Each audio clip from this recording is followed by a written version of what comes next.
Advocacy goes beyond just saying this is what we're fighting for. Advocacy is about being on the ground.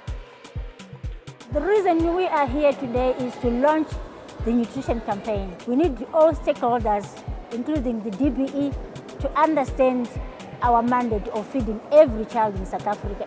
It is clear as day that the current nutritional support for our children is not enough.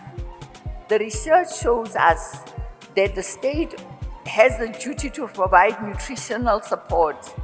This is a duty is enshrined in our mighty constitution. What this means today for ECD practitioners is really a step in amplifying their voice as the true advocates for ECD, as the true advocates for children. Supporting practitioners and giving them the microphone so that they can make these call to actions.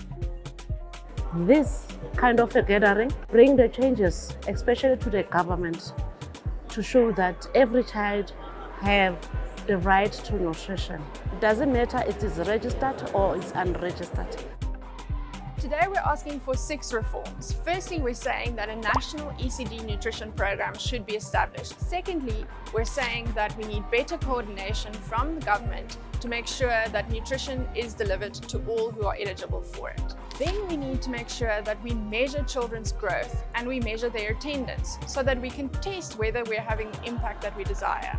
The 4th reform is to implement training so that ECD practitioners are capacitated to roll out the nutrition guidelines that the state has prepared to make sure that everybody gets access to adequate nutrition. The 5th reform is to test different ways of delivering nutrition. So whether it's at a provincial level, whether it's centralized or through direct transfers, we need to make sure we know what's the best way to get nutrition to ECD programs. The 6th reform is to make a national nutrition in ECD policy and make sure that the right to nutrition and the delivery of nutrition is a legal requirement.